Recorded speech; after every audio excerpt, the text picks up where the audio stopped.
Latest episode দেখুন একদম add free.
এটা কি হলো?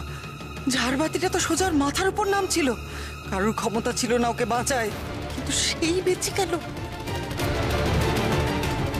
কি করে এত বড় বিপদ থেকে বাঁচলাম? আমার মৃত্যু নিশ্চিত ছিল।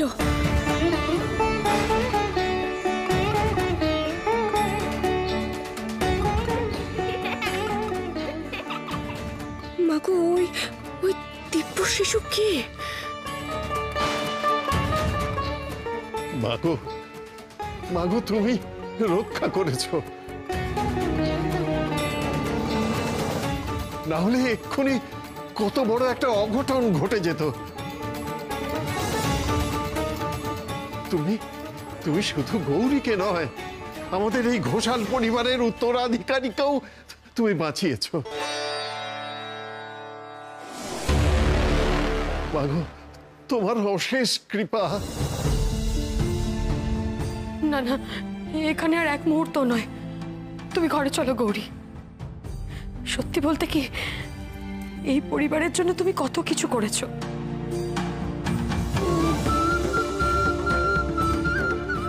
আর দেখো, এই পরিবারই তোমাকে বারবার বিপদে ফেলছে। আসলে আমরা সবকিছু ভুলে গেছি। কোথায় এই পরিবার তোমাকে আগলে রাখবে? আমরা পারছি না গৌরী, আমরাই বারবার তোমাকে বিপদের মুখে ঠেলে দিচ্ছি। দেখ, মা আজ বুঝিয়ে দিলেন তুই আমাদের কাছে কি। তোকে হারানোর ভয়ে আমার বুকটা কেঁপে উঠেছিল, আতঙ্কে প্রাণটা বেরিয়ে যাচ্ছিল। তোকে অবহেলা করেছি, এই শাস্তি আমাদের প্রাপ্য ছিল রে মা। না গো ছোট ঠাম্মি, এরকম বলো না গো। মা সব সময় আমাদের সঙ্গে আছে।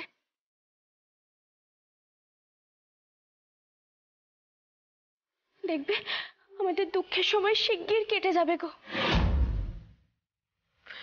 অনেক হয়েছে, তাড়াতাড়ি এখান থেকে চলো গৌরী, তাড়াতাড়ি চলো। এ নিশ্চয়ই শৈলমার কাজ। এখানে আর বেশিক্ষণ থাকলে আবার কি করে বসে কোনো তো ঠিক নেই। হ্যাঁ হ্যাঁ, গৌরীকে ঘরে নিয়ে যাও, আমি আর রূপম দেখি ঝাড়টা যদি ঠিক করা যায়। হ্যাঁ এক্স্যাক্টলি, এই ঝাড়বাতিটা ভালো করে দেখে শুনে লাগাতে হবে। খুব বাঁচা বেঁচে গেছে গৌরী।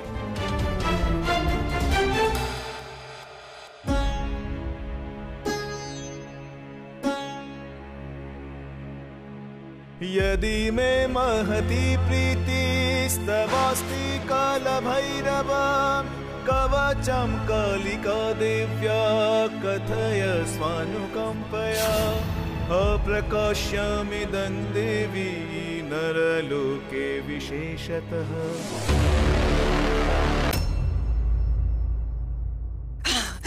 না, এ হতে পারে না। গৌরী কি করে বেঁচে গেল? বারবার ও কি করে বেঁচে যাচ্ছে? এবার আমি নিশ্চিত ছিলাম ওই ভারী ঝাড়বাতি ওর মাথায় পড়বে, ওখানেই ও মরবে।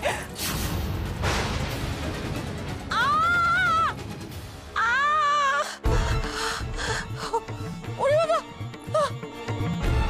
কি আছে শৈল? কি আছে? চিৎকার করছে? ও হে কি? তোমার পায়ে তো কাঁচ ফুটে। ওমা, এত কাঁচ ভাঙলো কোত্থেকে? ঘরে তো কোথাও কোনো কাঁচ ভাঙেনি। কি হচ্ছে ব্যাপারটা? তখন মন্দিরে ঝাড়বাতিটা গৌরীর মাথায় ভেঙে পড়ছিল, এখন তোমার পায়ে কাঁচ ফুটে। ও, তোমার এই গবেষণা বন্ধ করে তুমি আমার কাঁচটা বার করবে? দেখতে পাচ্ছ না আমার কষ্ট হচ্ছে? হ্যাঁ,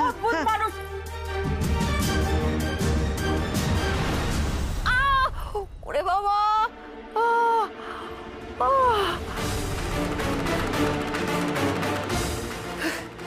এই যে অপদার্থ কোথাকার একটা, সব কটা অপদার্থ।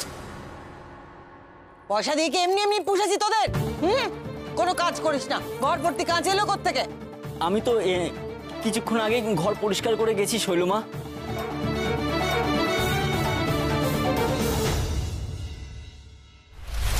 এই তো বড় আশ্চর্য জিনিস, ঘরের কোনো কিছু ভাঙেনি অথচ শৈলর পায়ে কাঁচ ফুটে গেল।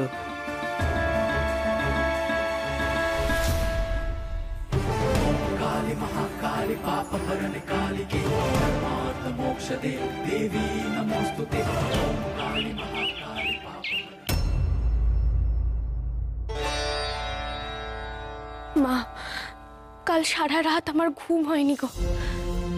অজস্র প্রশ্ন আমার মাথায় ঘুরপাক খাচ্ছিল, তাই সকাল হতেই আমি তোমার কাছে এসেছি। আচ্ছা মা, কাল যে শিশুটিকে আমি দেখলাম, সেই কি দিব্য শিশু? কেমন কেমন অদ্ভুত জ্যোতি বেরোচ্ছিল মা গা দিয়ে, আর কেমন নির্মল হাসি। আমি আমি আগেও তাকে অনুভব করেছি মা, কিন্তু তখন আমার মনে হয়েছিল আমার গর্ভে যে সন্তান আছে সেই এমন অদ্ভুত ঘটনা ঘটাচ্ছে। কিন্তু কাল কাল যেটা ঘটলো সেটা তো কোনো সাধারণ ঘটনা নয় মা। যে সন্তান আমার গর্ভে, তাকে আমি দেখতে পাচ্ছি কি করে? আর যদি সেটাই সত্যি হয়ে থাকে, তার প্রতি এত শক্তি আসছে কোথা থেকে? আমি কিচ্ছু বুঝতে পারছি না মা, আমাকে বুঝিয়ে দাও না। আমি সত্যি কিচ্ছু বুঝতে পারছি না, বুঝিয়ে দাও মা, বুঝিয়ে দাও।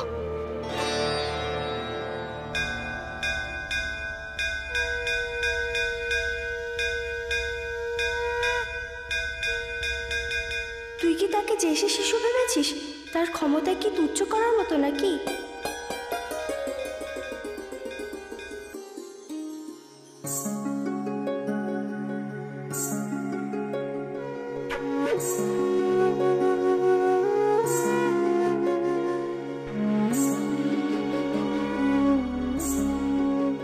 তুমি? তার শক্তির সম্পর্কে তোর কোনো ধারণা নেই। সে একাধারে মহাদেব আর মহামায়ের অংশ। সে মহামায়ের মতোই সর্বতেজী, আবার মহাদেবের মতোই সর্বত্যাগী। অসীম শক্তি আছে তার ভিতরে। তার মধ্যে অপার ভক্তি আছে। কাল তুই বিরূপাক্ষর মন্দিরে যাবি, সেখানে তোর প্রশ্নের উত্তর মিলবে, তার সত্যি পরিচয় পেয়ে যাবি। কি বললে? কোথায়? বিরূপাক্ষ মন্দিরে? মা মা মা মা মা এসেছিল। মা আমাকে স্বপ্নে বলে গেল আমার প্রশ্নের উত্তর আমি কোথায় পাবো। বিরূপাক্ষ মন্দির, আমাকে বিরূপাক্ষ মন্দিরে যেতে হবে, সেখানেই আমি আমার সব প্রশ্নের উত্তর পাবো। আমি কালকেই যাব সেখানে।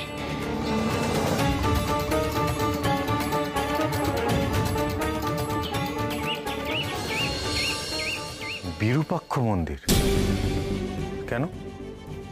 হঠাৎ সেখানে কেন যেতে হবে আমায়? আপনার মহিমা যে দিকে দিকে ছড়িয়ে পড়েছে বাবা। কালকে মন্দিরে অনেক ভক্ত আসবে আপনার দর্শনে। আমি সব কথা বলে এসেছি, আপনি না করবেন না। বেশ, তুমি যখন কথা দিয়েছো তখন বিরূপাক্ষ মন্দিরে কাল আমি নিশ্চয়ই যাব।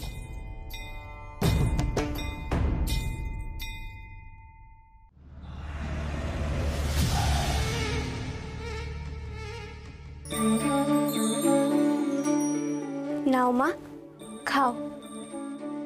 কতদিন তোমাকে খাইয়ে দিইনি, তাই দেখো নিজে মোহনভোগ তৈরি করে তোমাকে খাওয়াতে এসেছি। নাও। গৌরী, শুনে যা, দরকার আছে।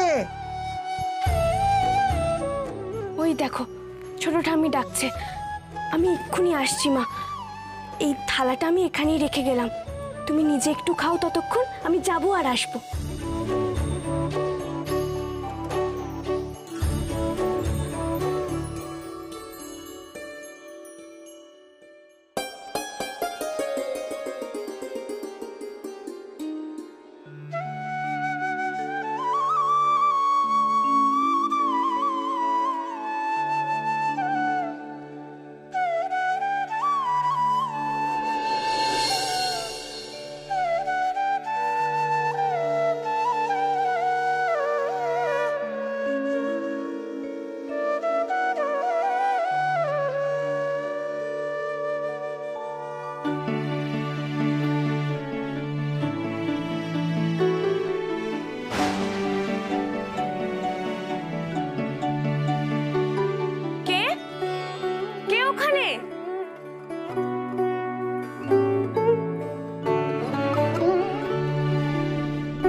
निकषप्रस्तर श्यामं शीर्षे मुकुटमण्डितं ललाटे नेत्रचिह्नेन त्रिनेत्रीकृतविग्रहम्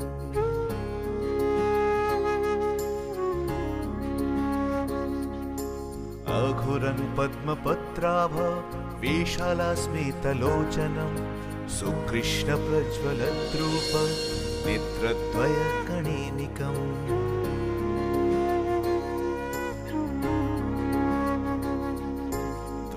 सकरुणभासां जटात्रितयशोभितां सुप्रसन्नमुखोद्भोजं नानाभूषणभूषितम्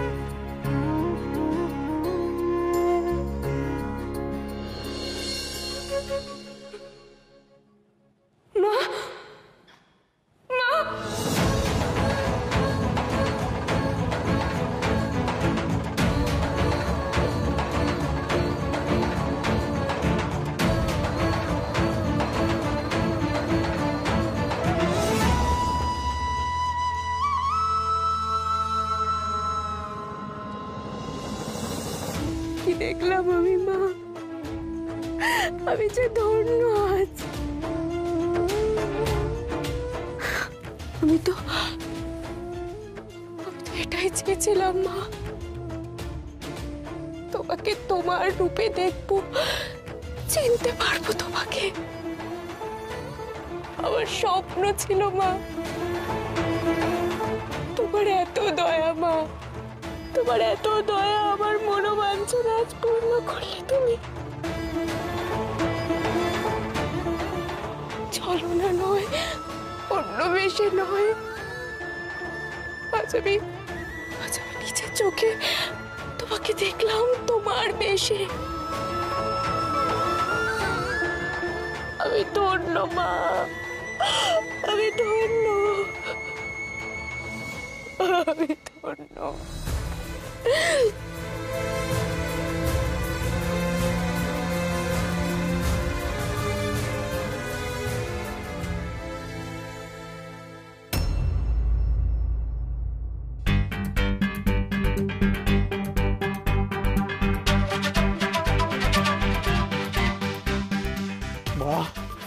বলো, আজকে আমি শৈলকে আমার মনের কথা বলবো। মা মা মা তুমি একটু দেখো, আমি আর আমার মনের কথা গোপন রাখতে পারছি না মা। ও যেন রাজি হয়। মা তুমি একটু দেখো। জয় মা ঘুমটা কালী, জয় জয় জয় মা ঘুমটা কালী, জয় মা। পুরোহিত মশাই এনেছো? বাহ বাবা বাবা বাবা বাহ, খুব ভালো খুব ভালো, চমৎকার চমৎকার, বেশ হয়েছে, খুব সুন্দর লাগছে ফুলগুলো। পুজো তো হয়ে গেল, তাহলে আপনি আবার এই জবা ফুলগুলো নিয়ে কি করবেন? সে খোঁজে তোমার কি দরকার? হ্যাঁ, এনেছো, খুব ভালো হয়েছে, একদম বেশি কথা বলবে না তো। বাবা, এ তো চেষে মানুষকে মনের কথা বলা নয়।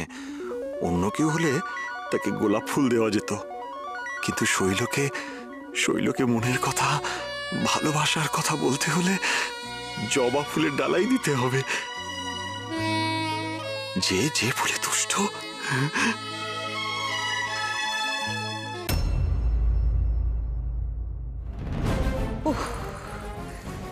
বাবা, আরে সরো সরো, এই সরো সরো যাও না তোমরা এখানে হাঁ করে আমার মুখ কি দেখছো? হয়ে গেছে তো তোমাদের কাজ, যাও যাও যাও এখান থেকে, যাও যাও। আরে যাও না, যাও যাও যাও।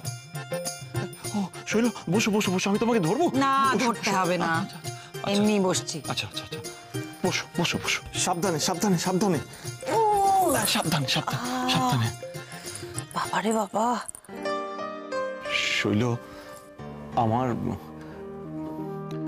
আমার তোমাকে কিছু বলার আছে শৈল।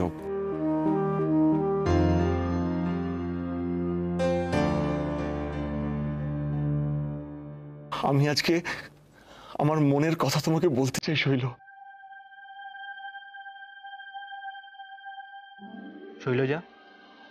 শৈলজা দেখো, তোমার জন্য কি এনেছি।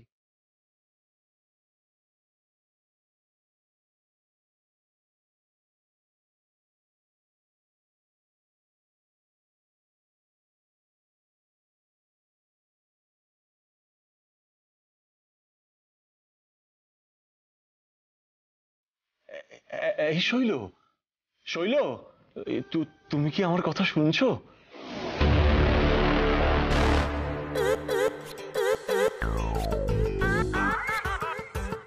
তুমি কি হলো? লজ্জা করে না তোমার? কি আবার কথা তুমি বলছো কি? হ্যাঁ, তোমার কথা বলার মুখ আছে কোনো? কি আশ্চর্য, লজ্জা করবে কেন? আমি তো এখনো কিছু বলিনি।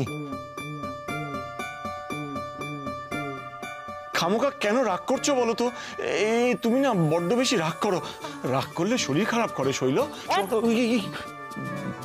সব সময় বড় বড় কথা না, চুপ করে থাকো একদম। যেরকম তুমি সেই রকম ওই মহাজন। কত সুন্দর সুন্দর বুদ্ধি দিলাম, কত রকমের আমি উপায় দিলাম। গৌরীকে শেষ করতে হবে এইভাবে, নয়তো ওইভাবে, কিছুই করে উঠতে পারলো না। ওর জন্য আমার সব কিছু শেষ হয়ে গেল। শোনো, তোমাকে একটা কাজ দিচ্ছি, এখানে বসে না থেকে যাও, যেখান থেকে পারো মহাজনকে ধরে নিয়ে এসো আমার সামনে। আমি নিজে হাতে গলা টিপে ওকে মেরে ফেলব। বসে আছো কেন? যেতে বললাম তো, যাও। হ্যাঁ, যাচ্ছি।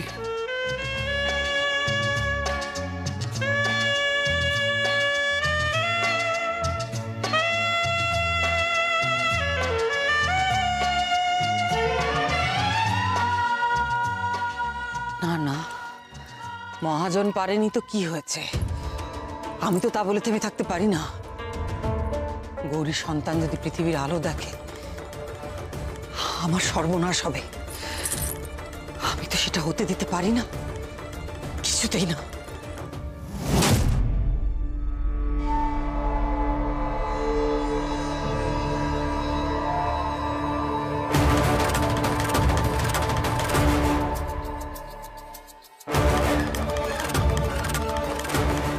শৈলমা বলছি,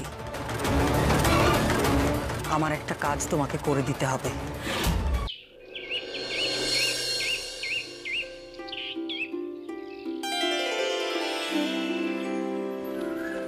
আরে গৌরী, বলছি তুই এই বিরূপাক্ষ মন্দিরে হঠাৎ আসতে চাইলি কেন?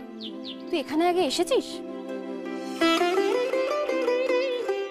কাল তুই বিরূপাক্ষ মন্দিরে যাবি, সেখানে তোর প্রশ্নের উত্তর মিলবে, তার শক্তির পরিচয় পেয়ে যাবি। না মা, আগে কখনো আসিনি, এই প্রথম। তাহলে হঠাৎ এখানে আসতে চাইলি কেন? আসলে মনে হলো এই মন্দিরে আসা বোধহয় খুব দরকার। তুমি এসো, সাবধানে এসো। তুই সাবধানে চল, আস্তে আস্তে চল। হ্যাঁ।